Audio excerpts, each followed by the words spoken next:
Buying or selling a business might be easily repeatable for those with lots of resources and capability. But what about deals in the lower middle market, generally companies between 10 million to 50 million in annual revenue? How do those companies need to respond? Welcome to The Market That Moves America, a podcast from the National Center for the Middle Market, which will educate you about the challenges facing mid-sized companies and help you take advantage of new opportunities.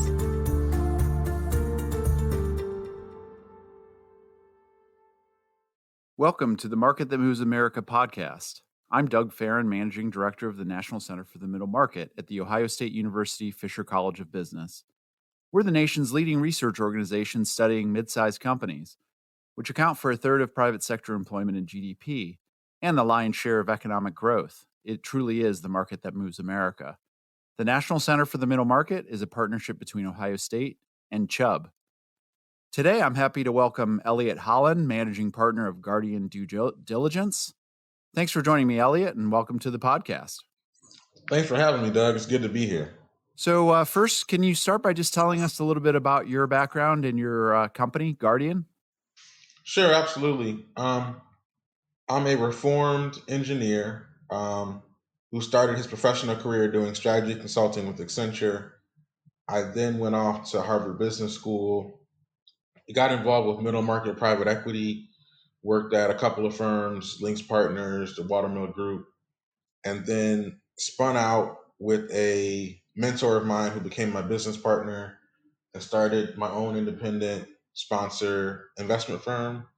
Same sort of private equity thesis. We were looking at sort of deep value acquisitions, $2 to $8 million in EBITDA.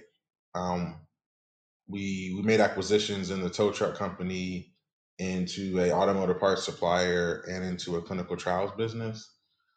When my partner retired, I spun out and did a similar business under the name Spartan Capital Partners. And so a lot of my background has been in private equity, particularly around independent sponsors and sort of people who put deals together based on their relationships. And about 4 years ago, I changed the model and moved over to the advisory side and started a firm called Guardian Due Diligence, where we specialize in providing a full suite of buy-side solutions for acquisition entrepreneurs, independent sponsors, and sort of Main Street everyday business buyers who are looking for a cost-effective solution to help with due diligence, but also help through the full deal process. So there's been a lot of sort of entrepreneurial private equity finance in my background. And I assume then you also tend to focus on middle market companies. Is that correct? Yeah, the whole time's been in the middle market. So since you've been on both sides of the table in these transactions, can you talk about some of the inefficiencies that you've noticed in the buy and sell process? I think buyers and sellers having a very different education and basis for making decisions causes inefficiency. I'm not sure how to fix it, but I know that a lot of us financial first business buyers think of business value as a function of cash flow and working capital pegs and caps and buckets and those kind of things. And most entrepreneurs in the middle market think of their value as equipment, as 15 years in business, as all the employees that they've had. And so I think negotiating from those very two different points of view can be a challenge and cause some inefficiency. I think more and more people are coming into the middle market. That's been happening for a long time. And so oftentimes people who have been used to doing bigger deals come into the middle market, and the specificity of the data, I'm not going to say quality, the exactness of data, the amount of sort of volatility there can be in valuation all increases in the middle market. And I think that causes some efficiency for people who may look at a monthly cash flow statement and see what they would consider huge swings if they were looking at a $1 billion business, but it's just par for the course in a $100 million business. So we've done a little bit of research in prior years around M&A in the middle market. And I just want to throw a couple stats out here that we found. About 1 in 5 middle market companies buy all or part of a company in any given year. Additionally, about 5% sell in any given year. And these deal makers expect a little over 25% of their growth to come from M&A. However, 70% of the buyers and 90% of the sellers have little to no experience. Is that surprising to you? Do you agree with that? Is that what you generally see? Yeah, in practice, a lot of people don't have a great working knowledge of the process, and then they don't have a great working knowledge of each piece. I do a lot of work with independent sponsors, helping them do middle market deals, and I'm surprised oftentimes by even experienced deal makers who may have done 4 or 5 acquisitions that miss the impact of human interaction during a buy process, and as a result, sort of cause their own inefficiencies, honestly. What are some of those common mistakes that you've tend to come across, either from those trying to acquire or those who are selling their business? What are some of the big issues? Sure. And just to give a sense, I work primarily on deals under $35 million in enterprise value. So I know the middle market tops out probably a lot higher than that. So just to give you a sense, in the part of the market where I'm working, mistakes are made when people come in with a completely financial lens and don't have an operational lens. And how that shows up is you'll buy a company with steady cash flows, um, working capital is pretty normal in a good industry. All the cash flow stuff works, the Excel model works, and you'll forget 50% of the sales were done by the owner who you're kicking out 6 months after close. And those steady revenues that you bought are a function of that person who's not sticking around in the company. So you kind of miss the forest for the trees. I think the other mistake people make is, in my mind, communication. So I think a lot of people are good at talking and emailing, and they're really good at their own preferred means of communication. But I think a lot of people make mistakes when they're sort of mid-career deal makers dealing with later career entrepreneurs, and the mid-career people prefer emails, um, even text messages, and don't realize that for the other generation, phone calls and visits are the way to manage difficult things. And so I think those mistakes cause issues in getting negotiations done and building trust. So we did some follow up research actually on business transitions, and we found that um, business leaders were seeing challenges really around getting the strategy right first. Second would be finding the right buyer or seller, and the third would be integration. What are your thoughts on those three? Yeah, I think integration is tough because, again, a lot of the buyers are financial first, and integration is an operational task. And so what you end up doing is putting things in a spreadsheet that you think could happen reasonably without consulting an expert who has done the work before, and not having a great sort of basis around what is possible, what constraints are there with change management, what constraints are there with the capacity of the people who are need to execute the project. So I think integration can cause issues in that way. And I'm sorry, Doug. The first and second, I was having a hard time. Can you repeat those? Specifically thinking about finding the right buyer or seller. Yeah. Say I'm a company and I'm thinking about acquiring a new business, or maybe I'm a second, third generation owner, and the family doesn't want to continue on. I'm looking to exit. How do I go about finding a buyer, or even a seller? Those targets. What are the questions that owners can do to accelerate? So buyers have a hard time finding deals because I think that's the hardest part of the business. And I come back to this theme several times, Doug. So forgive me, but I do think that communication and business development becomes so much more important in the middle market than the large market. When deals transact for any portion of things that are not cash related, in my mind, that comes down to interpersonal finesse. And sometimes financial first folks don't have it as well as some others. And so looking for deals is almost like a sales process. And so for people who have not done sales, it can be problematic to try to fill your funnel with stuff.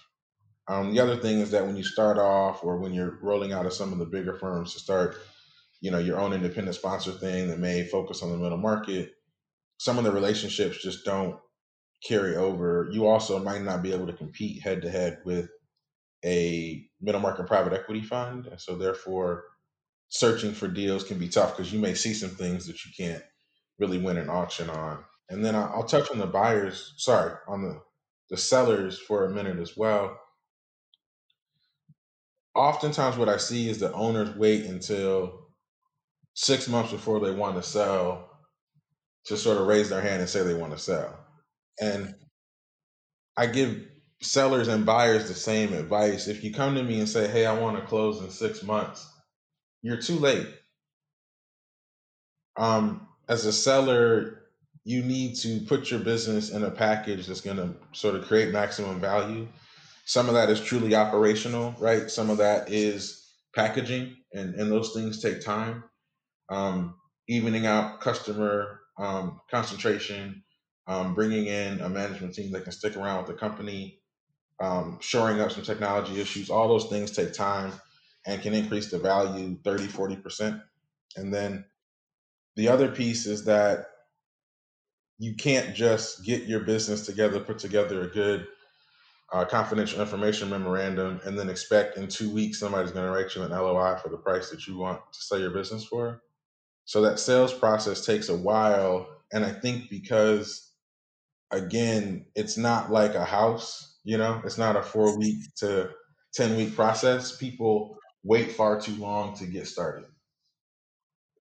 In that business transition study that I mentioned, we found that the average prep time for a deal was about 14 to 15 months. Does that sound about right?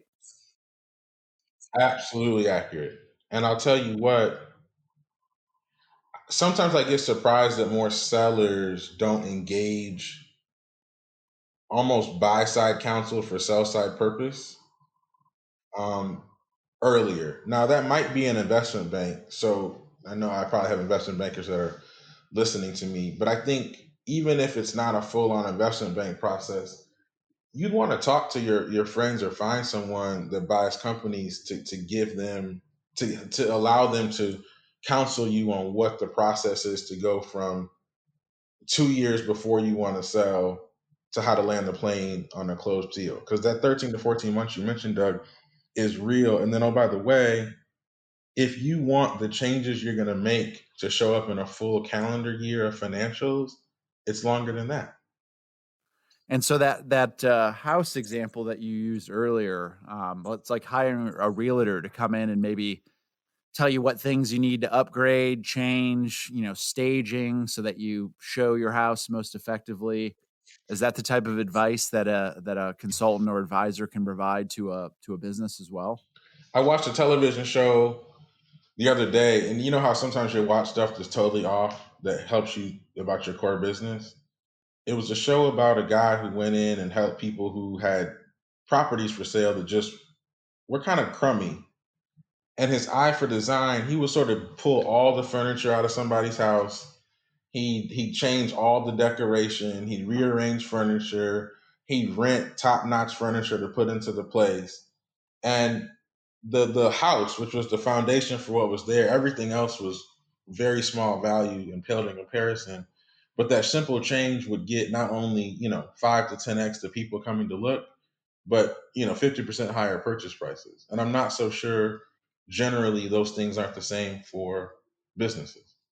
How has these last 10 or 11 months of the COVID pandemic impacted the marketplace? Are there temporary adjustments that you see kind of returning to normal, or do you think there are more permanent changes in the marketplace?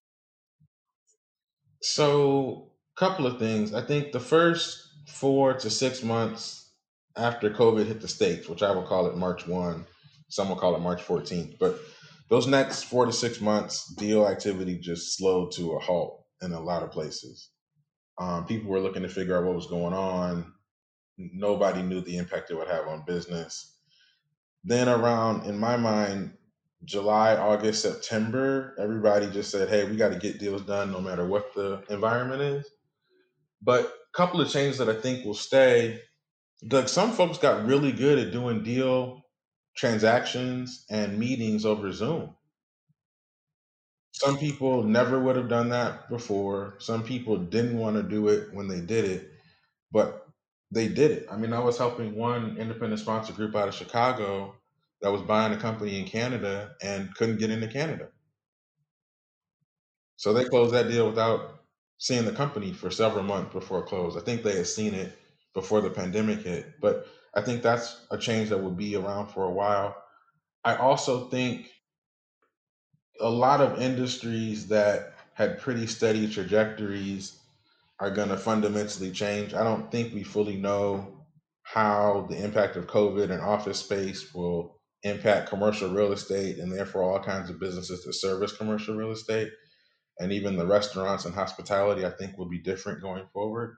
And so I think a lot of groups that focus on those kind of deals are sort of reworking and revamping their valuation models and sort of paths to market. And so, as a follow-up, do you think this is an opportune time for someone to buy or sell their business, or do you think they should kind of step back and maybe buy their time a little bit and wait to see while some of the uncertainty might clear up, depending on industry? So, as an entrepreneur, when things get messy, I make money. And so, in that vein, and knowing the lens that I'm seeing things from, I think if you're a seller, you have to recognize that if there was, for good companies, if there were 10 people looking for good companies before, because so much of the market took a major hit, there's probably going to be 50% more people looking at your business now if it didn't have a bad COVID environment. So if I was a business in a good industry, I would absolutely be looking to sell. If I was a buyer, I would almost take the opposite tact and say, hey, there are some industries that I wanted for years, but the multiple was too high. I wasn't comfortable with paying them. Now that there's some impact of COVID, the multiple and therefore the purchase price may be muted to a certain extent. Now's the time to buy if I have a long-term sort of bullish opinion about the business. And my last question for you, Elliott, what advice would you give to middle market business owners out there right now? Maybe, either those that are doing extremely well, because we've certainly seen that across some industries, or you might have, companies that are struggling to recover lost revenue that they incurred in 2020. Thinking about ways to kind of, get back to normal operating efficiency and profitability. Yeah, absolutely. So I was fortunate when the pandemic started. I was actually coming off of a sabbatical, and so I had very little pipeline and almost no customers. And so when things hit, it was tough. And I think the tack that I took was just to try to get on the phone with as many other industry participants as I could to really get a sense of what the new market was for me. And I think going through that process helped me both build relationships, but B, recognize I wasn't alone and that there were other people dealing and still kind of smiling and functioning and pushing on. If I was a business owner right now that had a pretty significant impact on their business, I would try to get on the horn with similar business owners or even service providers that all probably had a similarly difficult time. Not to sit around and have a cry party, but I think when you sort of recognize that a lot of smart people took a hit and how they're dealing with it, I think getting some thoughts from other people who have a similar challenge is a good way to kind of get out of your own way. Well, this has been a great discussion, Ellie. I really thank you for your time and for joining me on our podcast today. For more about Elliott, you can check out the Guardian Due Diligence website at www.guardianduediligence.com, where you can find his profile and more about their business. I'd also like to thank you for listening to The Market That Moves America. Never miss an episode. Subscribe to the podcast on iTunes, Stitcher, Google Play, or wherever podcasts can be found. Or you can subscribe and learn more about us at our website, middlemarketcenter.org. Thank you.